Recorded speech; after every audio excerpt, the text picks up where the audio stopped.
আসসালামু আলাইকুম। নামাজের ৩টা সময়সূচি রয়েছে।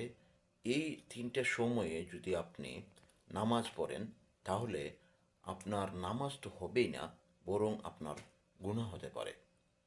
তো চলেন এই ৩টা সময় আমরা জেনে নেই। ফার্স্ট হচ্ছে যখন ফজরের নামাজের পর সূর্য উদয়ের সময় প্রায় ১৫ থেকে ২০ মিনিট আপনি নামাজ পড়বেন না।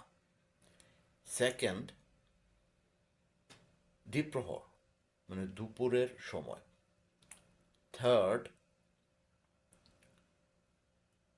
আসরের নামাজের পরে যখন সূর্য অস্ত যাওয়া শুরু করে তখন থেকে সূর্য অস্ত যাওয়ার আগ পর্যন্ত।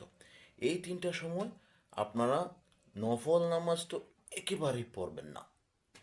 আসসালামু আলাইকুম, ভালো থাকবেন। আর যদি ভিডিওটা ভালো লাগে, কার্যকরী মনে হয়, দিন প্রচারের স্বার্থে অবশ্যই শেয়ার করবেন।